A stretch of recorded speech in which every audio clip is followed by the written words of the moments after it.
Unit 12, Lesson 5, The Peace Movement. Hello viewers and HSC students, আশা করি আপনারা সবাই ভালো আছেন। তো যারা এইচএসসিতে পড়ো তাদের জন্য এই লেসনটা খুবই গুরুত্বপূর্ণ, কারণ এবার পরীক্ষায় এই লেসন থেকে প্রশ্ন আসতে পারে। আর যারা এইচএসসিতে পড়েন না কিন্তু ইংরেজি সেন্টেন্সেসগুলি খুব সহজেই বাংলায় অনুবাদ করতে চান, তারা এই ক্লাসটা শেষ পর্যন্ত দেখতে পারেন। আমি অবশ্যই এটি ভেঙে ভেঙে অনুবাদ করব এবং এই লেসনের মধ্যে যে সকল গ্রামাটিক্যাল বিষয়গুলি আছে সেগুলি আমি স্পষ্ট করে বলবো, যাতে এই ক্লাসটা দেখার পর আপনারা ইংরেজি সেন্টেন্সেসগুলি সহজেই বাংলায় অনুবাদ করতে পারেন। আসলে এটি শুধু অনুবাদ নয়, কিভাবে অনুবাদ করতে হবে সেই বিষয়ের উপরে এই ক্লাসটি। সেই কারণে সবাই এই ক্লাসটি দেখতে পারেন শুধুমাত্র ইংরেজি সেন্টেন্সেসগুলি কিভাবে বাংলায় অনুবাদ করতে হবে সেই বিষয়টা বোঝার জন্য, এবং ভেঙে ভেঙে কীভাবে আক্ষরিকভাবে বাংলায় অনুবাদ করতে হবে সেটার জন্য। তো এই লেসনের শিরোনামটি লেখা হয়েছে দ্য পিস মুভমেন্ট। পিস অর্থ হচ্ছে শান্তি, আর মুভমেন্ট অর্থ হচ্ছে আন্দোলন। তাহলে দ্য পিস মুভমেন্ট অর্থ হচ্ছে শান্তি আন্দোলন। এখানে গ্রামারটা হচ্ছে এই যে একটি নাউন যখন আরেকটি নাউনকে মডিফাই করবে তখন সেটাকে বলা হবে নাউন অ্যাডজেক্টিভ। এখানে দেখুন পিস মানে শান্তি, এটি নাউন, আবার মুভমেন্ট আন্দোলন এটিও নাউন। আর একটি নাউন এখানে মুভমেন্টকে, পিস এখানে মুভমেন্টকে মডিফাই করছে, সেজন্য পিস এখানে নাউন অ্যাডজেক্টিভ, নিজেই নাউন আবার আরেকটি নাউনকে মডিফাই করছে, সেজন্য এটি নাউন অ্যাডজেক্টিভ। তো যাই হোক, এটির বাংলা হবে দ্য পিস মুভমেন্ট, বাংলা হবে শান্তি আন্দোলন। ওয়ার্ম আপ অ্যাক্টিভিটি, প্রস্তুতিমূলক কাজ বা অনুশীলনমূলক কাজ বা চর্চামূলক কাজ। Discuss in pairs the following. তো ডিসকাস এটি ইম্পারেটিভ সেন্টেন্স, সেজন্য ডিসকাস আলোচনা করো, দ্য ইন পেয়ার্স জোড়ায় জোড়ায় আলোচনা করো, দ্য ফলোয়িং নিম্নলিখিত বিষয় বা প্রশ্নগুলি জোড়ায় জোড়ায় আলোচনা করো। Next, how do you feel about the need for peace in society, state and the world. তো ভেঙে বললে হাউ ডু ইউ ফিল, তুমি কেমন অনুভব করো বা তুমি কেমন ফিল করো। এটি প্রেজেন্ট ইনডিফিনাইট টেন্স, সেজন্য ডু ইউ ফিল। তো হাউ ডু ইউ ফিল, তুমি কেমন অনুভব করো, about the need for piece, শান্তির প্রয়োজনীয়তা সম্পর্কে তুমি কেমন অনুভব করো। In society, state and the world, সমাজ, রাষ্ট্র এবং পৃথিবীতে শান্তির প্রয়োজনীয়তা সম্পর্কে তুমি কেমন ফিল করো বা কেমন অনুভব করো। Next, what do you know, তুমি কি জানো, এটিও প্রেজেন্ট ইনডিফিনাইট টেন্সের প্রশ্নবোধক। হোয়াট ডু ইউ নো, তুমি কি জানো, অ্যাবাউট পিস মুভমেন্টস, শান্তি আন্দোলনগুলো সম্পর্কে তুমি কি জানো, ইন দ্য ওয়ার্ল্ড, এই পৃথিবীতে শান্তি আন্দোলনগুলো সম্পর্কে তুমি কি জানো। রিড দ্য টেক্সট, মূল পাঠ্যকে পড়ো, অ্যান্ড আনসার দ্য কোয়েশ্চেন্স, এবং প্রশ্নগুলো উত্তর করো, দ্যাট ফলো, যা নিম্নবর্ণিত বা যা পরে আসে সেই প্রশ্নগুলি উত্তর করো। এখন দেখুন এখান থেকে শুরু হচ্ছে, টেক্সট শুরু হচ্ছে এখান থেকে। তো a piece movement is a social movement that seeks to achieve ideals such as the ending of a particular war or all wars, minimize interhuman violence in a particular place or type of situation, including ban of guns, and is often linked to the goal of achieving world peace. তো এত বড় একটি sentence, অবশ্যই এটি ভেঙে ভেঙে অনুবাদ করতে হবে। ভেঙে বললে এরকম হবে যে এ পিস মুভমেন্ট, একটা শান্তি আন্দোলন, ইজ এটি বি ভার্ব, সেজন্য হবে হয়, একটি শান্তি আন্দোলন হয়, এ সোশ্যাল মুভমেন্ট একটা সামাজিক আন্দোলন। তো শান্তি আন্দোলন হয় একটা সামাজিক আন্দোলন, দ্যাট যা সিক্স, এখানে সিক টু ডু সামথিং অর্থ হচ্ছে কোনো কিছু করতে চাওয়া, আর that seeks to achieve ideals যেটা আদর্শ অর্জন করতে চাই, such as the ending of a particular war, যেমন সাচ অ্যাজ অর্থ হচ্ছে যেমন, দ্য এন্ডিং পরিসমাপ্তি অফ এ পার্টিকুলার ওয়ার একটা সুনির্দিষ্ট যুদ্ধের পরিসমাপ্তি, অর অল ওয়ার্স অথবা সকল যুদ্ধের পরিসমাপ্তি। মিনিমাইজ কমাতে চাই, ইন্টারহিউম্যান ভায়োলেন্স আন্তঃমানবিক সহিংসতা কমাতে চাই, ইন এ পার্টিকুলার প্লেস একটা নির্দিষ্ট স্থানে, অর টাইপ অফ সিচুয়েশন অথবা বিশেষ পরিস্থিতিতে, ইনক্লুডিং এখানে প্রিপোজিশন হিসেবে ব্যবহার করা হয়েছে, যার অর্থ হচ্ছে সহ, ইনক্লুডিং ব্যান অফ গানস বন্দুকের নিষেধাজ্ঞা সহ, অ্যান্ড এবং ইজ অফেন লিঙ্কড এবং প্রায়ই সম্পৃক্ত থাকে, লিঙ্ক টু কোনো কিছুর সাথে সংযুক্ত থাকা, আর বি লিঙ্ক টু মানে কোনো কিছুর সাথে সংযুক্ত থাকা, সেজন্য ইজ অফেন লিঙ্কড এবং প্রায়ই সংযুক্ত থাকে টু দ্য গোল লক্ষ্যে অব অ্যাচিভিং ওয়ার্ল্ড পিস, বিশ্ব শান্তি অর্জনের লক্ষ্যে প্রায়ই সংযুক্ত থাকে। তো এটি বোঝাচ্ছে যে এই সেন্টেন্সটি কিন্তু এখান থেকে এ পর্যন্ত, এবং এই সেন্টেন্সটি বোঝাচ্ছে যে একটি শান্তি আন্দোলন হচ্ছে একটি সামাজিক আন্দোলন, এবং যেটি চাই আদর্শ অর্জন করতে চাই, যেমন একটা সুনির্দিষ্ট যুদ্ধের পরিসমাপ্তি অথবা সকল যুদ্ধের পরিসমাপ্তি, এবং মানুষের মধ্যে যে আন্তমানবিক যে সহিংসতা, মানুষের মধ্যে যে সহিংসতা, সেই সহিংসতাকে কমাতে চাই নির্দিষ্ট স্থানে অথবা বিশেষ পরিস্থিতিতে, বন্দুকের নিষেধাজ্ঞা সহ, এবং এটা বিশ্ব শান্তি অর্জনের যে লক্ষ্য, সেই লক্ষ্যের সাথে প্রায়ই এটি সংযুক্ত থাকে। Next, means to achieve this ends, এখানে এন্ডস অর্থ হচ্ছে লক্ষ্য বা উদ্দেশ্য, আর মিনস অর্থ হচ্ছে এখানে হচ্ছে উপায়। তো মিনস উপায়, টু অ্যাচিভ অর্জন করতে বা অর্জন করার উপায়, দিস এন্ডস এই সকল লক্ষ্য অর্জন করার উপায়গুলো ইনক্লুড অন্তর্ভুক্ত করে। তো এই সকল লক্ষ্য অর্জন করতে গেলে যে উপায়গুলি আছে সেই উপায়গুলি হচ্ছে সেই উপায়গুলি কি অন্তর্ভুক্ত করে সেই বিষয়গুলি বলা হচ্ছে যে মিনস উপায়, টু অ্যাচিভ দিস এন্ডস এই সকল লক্ষ্য অর্জন করার উপায়গুলি ইনক্লুড অন্তর্ভুক্ত করে। অ্যাডভোকেসি অর্থ হচ্ছে এখানে সমর্থন, আর প্যাসিফিজম অর্থ হচ্ছে শান্তিবাদ। অ্যাডভোকেসি অফ প্যাসিফিজম শান্তিবাদের সমর্থন, নন ভায়োলেন্ট রেজিস্ট্যান্স অহিংস প্রতিরোধ, ডিপ্লোম্যাসি কূটনীতি, বয়কটস বর্জন, ডেমনস্ট্রেশনস বিক্ষোভ, পিস ক্যাম্পস শান্তি শিবির, supporting anti war political candidates যুদ্ধবিরোধী রাজনৈতিক প্রার্থীকে সমর্থন করা, অ্যান্ড ব্যানিং গানস এবং বন্দুকের নিষেধাজ্ঞা করা, ক্রিয়েটিং ওপেন গভর্নমেন্ট উন্মুক্ত সরকার সৃষ্টি করা, ডিরেক্ট ডেমোক্রেসি প্রত্যক্ষ গণতন্ত্র, supporting people who expose war crimes or conspiracies to create wars সেই সকল লোকদেরকে সমর্থন করা যারা যুদ্ধ অপরাধকে প্রকাশ করে এবং ষড়যন্ত্রকে প্রকাশ করে দেয়, যুদ্ধ তৈরি করতে যে সকল ষড়যন্ত্র এবং যুদ্ধ অপরাধকে প্রকাশ করে দেয় তাদেরকে সমর্থন করা, অ্যান্ড মেকিং লস এবং আইন তৈরি করা। তো দেখো এটি কিন্তু অনেক বড় একটি সেন্টেন্স, এখান থেকে শুরু হয়ে এখানে শেষ হয়েছে। তো এটি বোঝাচ্ছে যে এই সকল লক্ষ্যগুলো অর্জন করতে যে উপায়গুলি আছে সেই উপায়গুলি অন্তর্ভুক্ত করে হচ্ছে শান্তিবাদের সমর্থন, অহিংস প্রতিরোধ, কূটনীতি, বর্জন, ডেমনস্ট্রেশন বিক্ষোভ, শান্তি শিবির, তারপরে যুদ্ধবিরোধী যে রাজনৈতিক প্রার্থী তাদেরকে সমর্থন করা এবং বন্দুকের নিষেধাজ্ঞা করা, উন্মুক্ত সরকার সৃষ্টি করা, প্রত্যক্ষ গণতন্ত্র এবং সেই সকল লোকদেরকে সমর্থন করা যারা যুদ্ধ তৈরি করতে যে ষড়যন্ত্র আছে এবং যুদ্ধ অপরাধকে যারা প্রকাশ করে দেয় তাদেরকে সমর্থন করা এবং আইন তৈরি করা। নেক্সট, ডিফারেন্ট অর্গানাইজেশনস বিভিন্ন সংস্থা ইনভলভড ইন পিস মুভমেন্টস শান্তি আন্দোলনের মধ্যে জড়িত বিভিন্ন সংস্থাগুলির মে হ্যাভ থাকতে পারে সাম ডাইভার্স গোলস কিছু ভিন্ন ভিন্ন লক্ষ্য বা উদ্দেশ্য থাকতে পারে, বাট কিন্তু ওয়ান কমন গোল একটা সাধারণ লক্ষ্য ইজ হয় সাস্টেইনেবিলিটি অফ পিস শান্তির স্থায়িত্ব বা শান্তি বজায়করণ বা শান্তির স্থায়িত্ব। তো এটি বোঝাচ্ছে যে বিভিন্ন সংস্থার এই শান্তি আন্দোলনের সাথে জড়িত বিভিন্ন সংস্থার ভিন্ন ভিন্ন লক্ষ্য থাকতে পারে, বাট কিন্তু একটা সাধারণ লক্ষ্য হচ্ছে এই শান্তির বজায়করণ বা শান্তি স্থায়ীকরণই হচ্ছে একটা সাধারণ লক্ষ্য।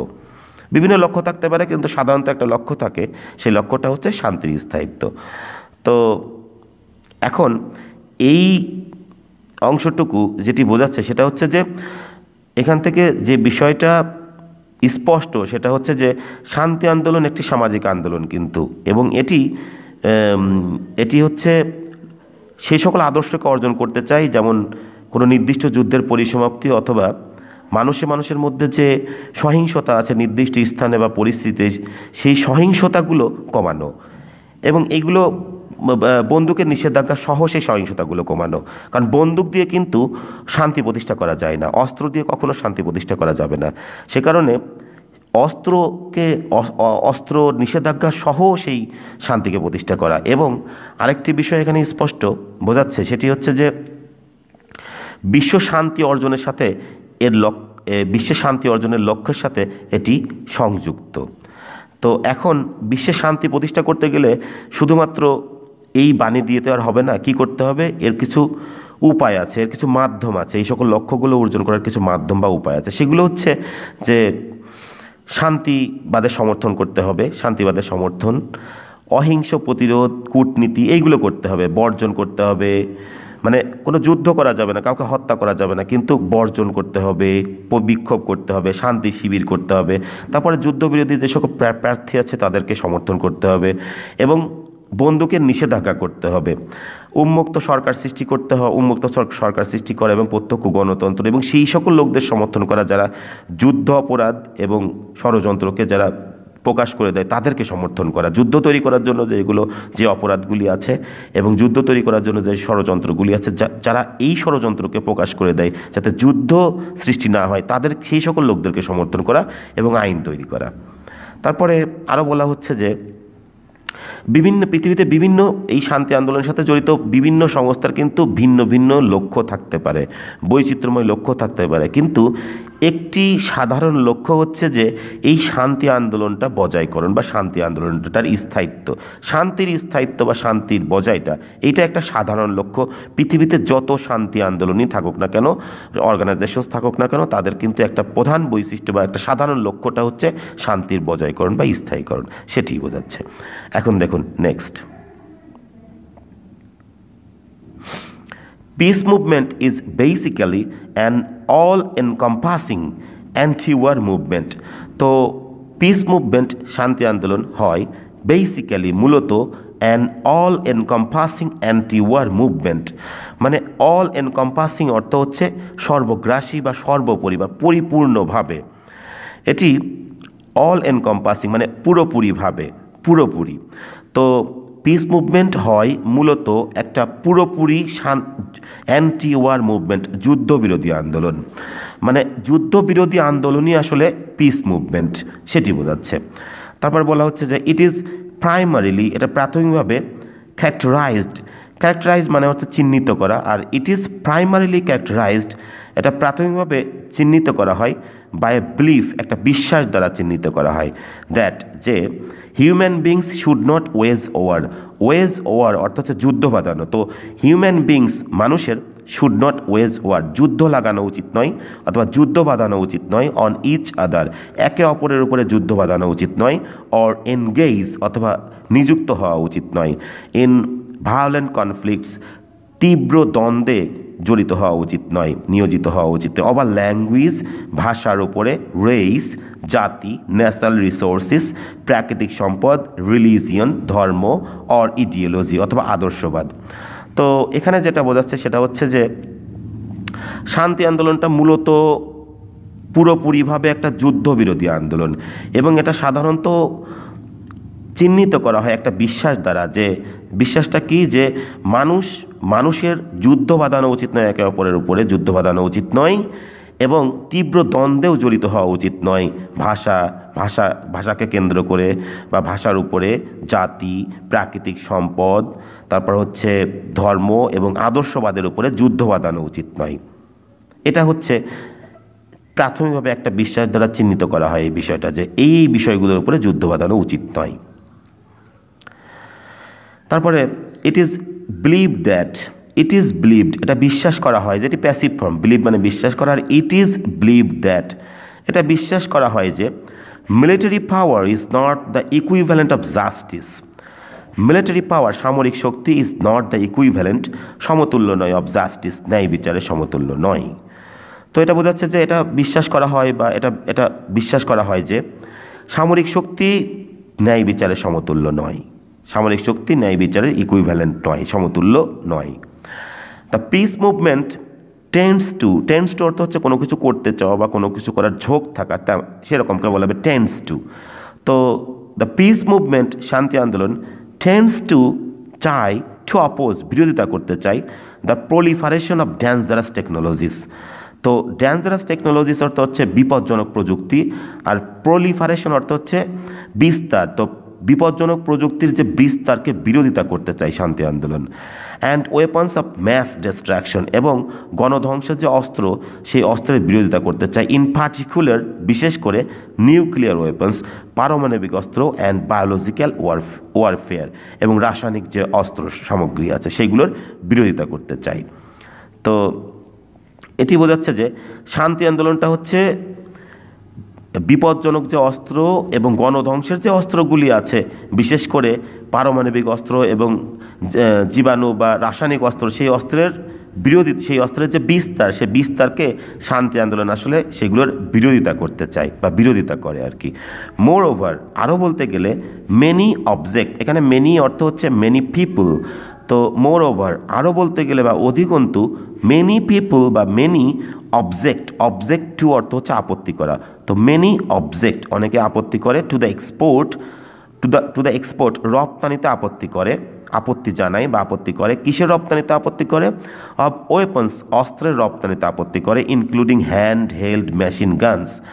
তো হাতে ধরা যে মেশিন গানগুলি আছে সেই মেশিন গানগুলি সহ অস্ত্রের রপ্তানিতে আপত্তি করে। অ্যান্ড গ্রেনেডস, অস্ত্র এবং গ্রেনেডের হাতে ধরা যে অস্ত্র এবং বন্দুক রয়েছে, হাতে ধরা যে মেশিন গান বন্দুক রয়েছে এবং গ্রেনেড রয়েছে, সেই গ্রেনেডগুলোর রপ্তানিতে অনেকে আপত্তি জানায়। তো কাদের দ্বারা এই রপ্তানিকে আপত্তি জানাই?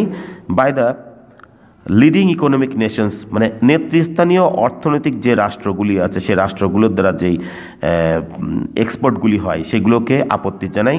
তো কাদের কাছে এক্সপোর্টগুলি হয়? টু লেসার ডেভেলপ নেশন, কম উন্নত দেশের কাছে, নেতৃস্থানীয় অর্থনৈতিক দেশদের দ্বারা কম উন্নত দেশের কাছে যে এই অস্ত্রগুলির যে রপ্তানি হয়, এই রপ্তানিতে আসলে তারা আপত্তি জানায়। তো এখানে যেটি বোঝাচ্ছে সেটা হচ্ছে যে আরও বলতে গেলে অনেকেই আপত্তি করে অস্ত্র, যেগুলো হাতে ধরা অস্ত্র এবং মেশিন গান, হাতে ধরা যে মেশিন গানগুলি আছে এবং গ্রেনেডগুলি আছে, সেই গ্রেনেডগুলির যে রপ্তানি নেতৃস্থানীয় অর্থনৈতিক দেশদের দ্বারা যে রপ্তানি কম উন্নত দেশের কাছে, সেই বিষয়গুলোকে অনেকেই আপত্তি জানায়। কারণ শান্তি প্রতিষ্ঠা করতে গেলে কখনো অস্ত্র রপ্তানি করে কখনো শান্তি প্রতিষ্ঠা করা সম্ভব নয়। সে কারণে কিন্তু অনেকে এই বিষয়টাতে আপত্তি জানায়। তো তারপরে নেক্সট, দ্য পিস মুভমেন্ট, শান্তি আন্দোলন অ্যাপিয়ার অর্থ হচ্ছে এখানে আবির্ভাব হওয়া। তো দ্য ফার্স্ট পিস মুভমেন্ট, প্রথম শান্তি আন্দোলন, অ্যাপিয়ার্ড, আবির্ভাব হয়েছিল ইন 1815 to 1816। তো 1815 থেকে 1816 সালের মধ্যেই প্রথম শান্তি আন্দোলনটা আবির্ভাব হয়েছিল। দ্য ফার্স্ট সাস মুভমেন্ট, প্রথম এমন আন্দোলনটা ইন দ্য ইউনাইটেড স্টেটস, যুক্তরাষ্ট্রে প্রথম এমন আন্দোলনটা was the new York piece society, ছিল নিউ ইয়র্ক শান্তি সোসাইটি, শান্তি সমাজ, founded in 1815 by the theologian David Lloyd George and the Massachusetts Peace Society। তো এটি বোঝাচ্ছে যে প্রথম শান্তি আন্দোলনটা আসলে আবির্ভাব হয়েছিল 1815 থেকে 1816 সালের দিকে, এবং প্রথম এমন আন্দোলনটা যুক্তরাষ্ট্রে প্রথম এমন আন্দোলনটা যেটা ছিল হচ্ছে নিউ ইয়র্ক পিস সোসাইটি, যেটা ছিল নিউ ইয়র্ক শান্তি সমাজ, এবং এটা প্রতিষ্ঠিত হয়েছিল 1815 সালে থিওলজিয়ান অর্থ হচ্ছে ধর্মতত্ত্ববিদ ডেভিড লো ডজের দ্বারা প্রতিষ্ঠিত হয়েছিল এবং ম্যাসাচুসেটস পিস সোসাইটি দ্বারা প্রতিষ্ঠিত হয়েছিল। It became an active organisation, এটা হয়েছিল, এটি পাস্ট ইনডিফিনিট টেন্স, সেজন্য এটি হয়েছিল অ্যান অ্যাক্টিভ অর্গানাইজেশন, একটা সক্রিয় সংস্থায় পরিণত হয়েছিল বা সংস্থা হয়েছিল। হোল্ড অর্থ এখানে হচ্ছে আয়োজন করা, আর হোল্ডিং পার্টিসিপলের ব্যাপার, সেজন্য বাংলা করতে হবে আয়োজন করে। হোল্ডিং রেগুলার উইকলি মিটিংস, তো নিয়মিত সাপ্তাহিক মিটিং আয়োজন করে।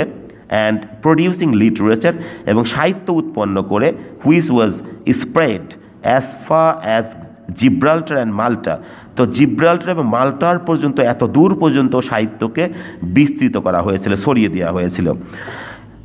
Describing the horrors of war, যুদ্ধের যে ভয়াবহতা সেই ভয়াবহতাকে বর্ণনা করে, অ্যান্ড অ্যাডভোকেটিং প্যাসিফিজম, এবং শান্তিবাদকে সমর্থন করে অন খ্রিস্টান গ্রাউন্ড, খ্রিস্টান ধর্মের উপর ভিত্তি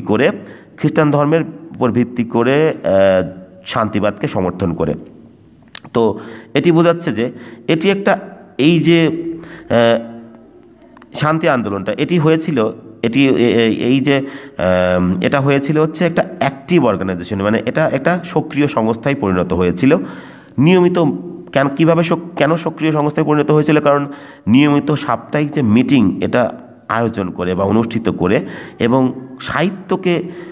সাহিত্য উৎপন্ন করে, যেটা ছড়িয়ে দেওয়া হয়েছিল জিব্রাল্টার এবং মাল্টার মতো এত দূর পর্যন্ত দেশে, এই দুইটি দেশ পর্যন্ত, এত দূর পর্যন্ত এটি বিস্তৃত করা হয়েছিল বা ছড়িয়ে দেওয়া হয়েছিল। কি করে বিস্তৃত করা হয়েছিল? সাহিত্যগুলো কীভাবে লেখা হয়েছিল যে যুদ্ধের যে ভয়াবহতা সেই ভয়াবহতাকে বর্ণনা করে এবং শান্তিবাদকে সমর্থন করে, খ্রিস্টান ধর্মের উপর ভিত্তি করে শান্তিবাদকে সমর্থন করে এতদূর পর্যন্ত বিস্তৃত করা হয়েছে, যাতে মানুষ যুদ্ধের ভয়াবহতা শুনে, এবং যুদ্ধের ভয়াবহতার বিষয়টা ছড়িয়ে দেওয়া হয়েছিল এবং শান্তিবাদকে সমর্থন করে এই এতদূর পর্যন্ত দেশে ছড়িয়ে দেওয়া হয়েছিল যাতে শান্তি প্রতিষ্ঠিত হয় আর কি। এবং এভাবেই এটি একটা অ্যাক্টিভ সংস্থায় পরিণত হয়েছিল। The London Peace Society, also known as the Society for the Promotion of Permanent and Universal Peace, তো লন্ডন পিস সোসাইটি, লন্ডন শান্তি সমাজ বা লন্ডন পিস সোসাইটিটা, এটি আরও পরিচিত হচ্ছে society for the promotion of permanent and universal piece. তার মানে এটি পরিচিত আরও সোসাইটি ফর দ্য প্রমোশন, বর্ধনের জন্য, of permanent and universal piece, স্থায়ী এবং বিশ্ব শান্তি বর্ধনের জন্য বা উন্নয়নের জন্য, যেই সমাজটা পরিচিত তাকে বলা হচ্ছে London piece society.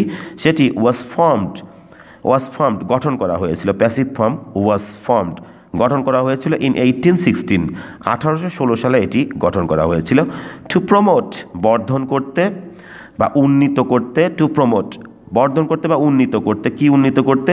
Permanent and universal piece, স্থায়ী এবং বিশ্ব শান্তি বা বিশ্বব্যাপী বা সার্বজনীন শান্তি উন্নীত করতে, বাই দ্য ফিলান্থ্রোপিস্ট উইলিয়াম অ্যালেন। তো মানবহিতৈষিকর ব্যক্তি উইলিয়াম অ্যালেনের দ্বারা স্থায়ী এবং বিশ্বব্যাপী শান্তিকে আরও বর্ধন করতে এটা প্রতিষ্ঠিত করা হয়েছিল। তো এটি বোঝাচ্ছে যে, এই সেন্টেন্সটি বোঝাচ্ছে যে লন্ডন পিস সোসাইটি, যেটি আরও পরিচিত হচ্ছে বিশ্ব সার্বজনীন শান্তি এবং স্থায়ী এবং সার্বজনীন শান্তি বর্ধনের জন্য যে সমাজ হিসেবে পরিচিত, সেটা হচ্ছে লন্ডন পিস সোসাইটি। এটি প্রতিষ্ঠিত হয়েছিল 1816 সালে, স্থায়ী এবং বিশ্বব্যাপী যে শান্তি এটা উন্নীত করতে। কার দ্বারা উন্নীত করতে? মানবহিতৈষী বা পরোপকারী বা বিশ্বপ্রেমিক উইলিয়াম অ্যালেনের দ্বারা। নেক্সট, ইন দ্য 1840s, 1840-এর দশকে, এখানে 40s সেজন্য দশক আর কি। ইন দ্য 1840s, 1840-এর দশকে ব্রিটিশ নারীরা ফর্মড অলিভ লিভ সার্কেলস। তো ব্রিটিশ নারীরা হচ্ছে অলিভ লিভ সার্কেল গ্রুপ গঠন করেছিল, অফ অ্যারাউন্ড 15 to 20 উইমেন, 15 থেকে 20 জন নারীকে নিয়ে অলিভ লিভ সার্কেল গঠন করেছিল, টু ডিসকাস, আলোচনা করতে, অ্যান্ড প্রমোট প্যাসিফিস্ট আইডিয়াস, এবং শান্তিবাদী ধারণাকে বর্ধন করতে বা উন্নীত করতে তারা অলিভ লিভ সার্কেল গ্রুপ গঠন করেছিল। তো এটি বোঝাচ্ছে যে 1840-এর দশকে ব্রিটিশ যে নারীরা রয়েছে তারা অলিভ লিভ সার্কেল নামে গ্রুপ গঠন করেছিল, 15 অথবা 20 জন নারীকে নিয়ে গ্রুপ তৈরি করেছিল, যে শান্তিপূর্ণ যে শান্তিবাদী যে ধারণা রয়েছে সে ধারণাকে আলোচনা করার জন্য এবং সেটি বর্ধন করার জন্য তারা এই গ্রুপটা গঠন করেছিল। Next, the peace movement began to grow in influence by the mid 19th century. তো দ্য পিস মুভমেন্ট, শান্তি আন্দোলনটা বিগ্যান টু গ্রো, তো বাড়তে শুরু করেছিল ইন ইনফ্লুয়েন্স, প্রভাবের সাথে এটি বৃদ্ধি পেতে শুরু করেছিল, by the mid 19th century. 19th সেঞ্চুরির মাঝামাঝি পর্যায়ে এই শান্তি আন্দোলনটা প্রভাবের সাথে বাড়তে শুরু করেছিল বা খুবই প্রভাব বিস্তার করতে শুরু করেছিল। Next, the London Peace Society, London Shanti Samaj, under the initiative of American Consul to Birmingham, Elihu Burritt and the Reverend Henry Richard, convened the first International Peace Congress in London in 1843. তো এটি বোঝাচ্ছে যে London peace সোসাইটিটা under the initiative মানে উদ্যোগের অধীনে, কার উদ্যোগের অধীনে? আমেরিকান কনসুল, আমেরিকান যে কনসুল অর্থ হচ্ছে রাষ্ট্রদূত, টু বার্মিংহামে আমেরিকান যে কনসুল রয়েছে তার উদ্যোগে, তার নামটা হচ্ছে এলিহো বুরিট। তো বার্মিংহামে আমেরিকান রাষ্ট্রদূত এলিহো বুরিটের উদ্যোগের অধীনে এবং দ্য রিভারেন্ট হেনরি রিচার্ড এবং সম্মানিত বা শ্রদ্ধেয় রিভারেন্ট হেনরি রিচার্ড, তো যারা ক্লার্জিম্যান আছে তাদেরকে রিভারেন্ট বলে আখ্যায়িত করা হয় বা তাদেরকে পদবিটা হচ্ছে রিভারেন্ট বলে তাদেরকে সম্মান করা হয়। তো দ্য রিভারেন্ট হেনরি রিচার্ড, তো শ্রদ্ধেয় হেনরি রিচার্ড এবং এলিহো বুরিটের উদ্যোগের অধীনে আহ্বান করেছিল। তো লন্ডন পিস সোসাইটি এই দুইজনের অধীনে আহ্বান করেছিল the first international piece Congress in London in 1843। 1843 সালে লন্ডনে প্রথম আন্তর্জাতিক পিস সভা আহ্বান করেছিল। তো next, the congress decided on two aims. এই সভাটা বা এই সম্মেলনটা সিদ্ধান্ত নিয়েছিলেন টু এইমস, দুইটা লক্ষ্যের উপর সিদ্ধান্ত গ্রহণ করেছিল। প্রথমটা হচ্ছে দ্য আইডিয়ালস অফ পিসেবল আরবিট্রেশন। তো আদর্শ অফ পিসেবল আরবিট্রেশন মানে শান্তিপূর্ণ সালিসি সমাধান বা শান্তিপূর্ণ সমাধানের যে আদর্শ in the affairs of Nations. জাতির যে বিষয়গুলি রয়েছে, বিভিন্ন জাতির মধ্যে যে অ্যাফেয়ার্সগুলো রয়েছে, সেই অ্যাফেয়ার্সের শান্তিপূর্ণ সমাধানের আদর্শ একটা, এবং আরেকটা হচ্ছে and the creation of international institution to achieve that, এবং একটি আন্তর্জাতিক সংস্থার সৃষ্টি টু অ্যাচিভ দ্যাট, সেটা অর্জন করতে একটা আন্তর্জাতিক সংস্থার সৃষ্টি। নেক্সট, আফটারওয়ার্ডস পরবর্তীতে পিস অর্গানাইজেশনস শান্তি সংস্থাগুলি ওয়ার সেট আপ স্থাপন করা হয়েছিল ইন মেনি কান্ট্রিজ, অনেক দেশেই শান্তি সংস্থা স্থাপন করা হয়েছিল। দ্য ইউনাইটেড নেশনস জাতিসংঘ ওয়াজ ফাউন্ডেড প্রতিষ্ঠা করা হয়েছিল, ফাউন্ড মানে প্রতিষ্ঠা করার, ওয়াজ ফাউন্ডেড জাতিসংঘ প্রতিষ্ঠা করা হয়েছিল উইথ দ্য প্রাইমারি অবজেক্টিভ প্রাথমিক উদ্দেশ্য নিয়ে জাতিসংঘ গঠন করা হয়েছিল টু মেইনটেন পিস শান্তিকে বজায় রাখতে and resolve interstate conflicts in the world, এবং পৃথিবীতে আন্তঃরাষ্ট্রীয় যে দ্বন্দ্ব রয়েছে বা সংঘাত রয়েছে সেগুলো সমাধান করতে জাতিসংঘ গঠন করা হয়েছিল। তো এটি বোঝাচ্ছে পরবর্তীতে শান্তি আন্দোলন প্রতিষ্ঠা করা হয়েছিল বিশ্বের অনেক দেশেই, এবং জাতিসংঘ প্রতিষ্ঠা করা হয়েছিল প্রাথমিক উদ্দেশ্য নিয়ে যে শান্তি বজায় রাখতে এবং বিশ্বে যে আন্তঃরাষ্ট্রীয় যে দ্বন্দ্ব সে দ্বন্দ্বকে সমাধান করার জন্য, রিজলভ অর্থ হচ্ছে সমাধান করা। মেনি ট্রিটিস অনেক চুক্তি হ্যাভ বিন সাইন্ড, এটা প্রেজেন্ট পারফেক্ট টেন্সের passive form, have been signed মানে মেনি ট্রিটিস অনেক চুক্তি হ্যাভ বিন সাইন্ড স্বাক্ষরিত করা হয়েছে বা স্বাক্ষর করা হয়েছে বিটুইন মেনি নেশনস অনেক জাতির মধ্যেই অনেক চুক্তি স্বাক্ষরিত হয়েছে বা স্বাক্ষর করা হয়েছে। A noteworthy one of which যার একটা লক্ষণীয়টা হচ্ছে is the nuclear non proliferation treaty, একটা লক্ষণীয়টা হচ্ছে পারমাণবিক অবিস্তার চুক্তি। এটা হচ্ছে প্রলিফারেশন হচ্ছে বিস্তার আর নন প্রলিফারেশন হচ্ছে অবিস্তার। তো পারমাণবিক অবিস্তার চুক্তি হচ্ছে তার মধ্যে লক্ষণীয় একটা। এভরিওয়ান ওয়ান্টস পিস প্রত্যেকেই শান্তি চায়, and likes the principles of non violence এবং অহিংসার যে মূলনীতি সে মূলনীতিকে সবাই পছন্দ করে। তো এই ছিল হচ্ছে প্যাসেজ। এই শেষের অংশটুকু বোঝাচ্ছে যে পরবর্তীতে শান্তি সংস্থা বিশ্বের অনেক দেশে প্রতিষ্ঠা করা হয়েছিল এবং জাতিসংঘ প্রতিষ্ঠা করা হয়েছিল বা গঠন করা হয়েছিল প্রাথমিক উদ্দেশ্য নিয়ে যে শান্তি বজায় রাখতে এবং বিশ্বে আন্তঃরাষ্ট্রীয় যে দ্বন্দ্ব সে দ্বন্দ্বগুলোকে সমাধান করার জন্য। তো অনেক দেশের মধ্যে অনেক চুক্তি স্বাক্ষরিত হয়েছে, তার মধ্যে লক্ষণীয় একটা হচ্ছে যে নন প্রলিফারেশন ট্রিটি মানে নিউক্লিয়ার নন প্রলিফারেশন ট্রিটি মানে পারমাণবিক অবিস্তার চুক্তি হচ্ছে তার মধ্যে লক্ষণীয় একটা। আসলে পৃথিবীতে প্রত্যেকেই শান্তি চায় এবং অহিংসার যে মূলনীতি সে মূলনীতিকে সবাই পছন্দ করে। তো viewers and students of HSC, আশা করি তোমরা বুঝতে পেরেছো। আর আমার এই ক্লাসটি যদি ভালো লাগে তাহলে অবশ্যই আমার চ্যানেলটি সাবস্ক্রাইব করতে ভুলবে না, এবং আমি তোমাদের পাঠ্য বইয়ের বেশিরভাগ ইউনিট থেকে যে গুরুত্বপূর্ণ লেসনগুলি আছে সেগুলি খুব সহজেই বাংলা এইভাবে ভেঙে ভেঙে অনুবাদ করব। কারণ আমি এইভাবে কেন অনুবাদ করলাম, কারণ এইভাবে অনুবাদ করলাম যে এটি শুধুমাত্র অনুবাদ নয়, আসলে কীভাবে অনুবাদ করতে হবে এবং কিভাবে অনুবাদ করলে খুব সহজেই তোমরা বাংলা অন্যান্য লেসনগুলি নিজেরাই ট্রাই করতে পারবে, সে কারণে। So thanks a lot for